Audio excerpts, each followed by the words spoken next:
দাঁড়া, এই বাড়িতে ঢুক। এই বাড়িতে বড় লোক মনে হচ্ছে, ভালো ব্যবহার করবি। যদি দেয় ভালো কথা, আর যদি না দেয় মনে কর হাড্ডি গুড্ডি ভেঙে নিয়ে আসবি। যা যা যা, তাড়াতাড়ি যা।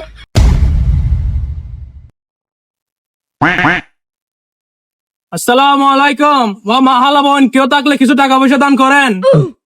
পারলে সোনা দানা গয়না পয়সা যা পারেন দান করেন, সাথে একটা গরু দিতে পারলে আরো ভালো হয়। এই তোমরা চাল নিতে আসছো নাকি ডাকাতি করতে আসছো? আর তোমরা যা করতেছো তা তো আমার বাপের ধর্মীয় চোখে দেখে নাই। আরে ভাবি, রাগ করেন কেন? কিছু দিতে না পারলেও আল্লাহ রাস্তায় এক বস্তা চাউল দান করেন। সমস্যা নাই, বাবির আচার ব্যবহার ভালো আছে, এক বস্তার জায়গা 2 বস্তা দিবে চাউল। হ, ভাবির মন তো দেখতেছি, দেখি তো ভালোই মনে হচ্ছে। দেখি চাউল দে নাকি মাইর দে। এই আমি তোর কোন জন্মের ভাবি লাগি রে? আর এক বস্তা চাল দিব মানে? এক বস্তা চাল দিয়ে আমার সারা বছর কেটে যায়।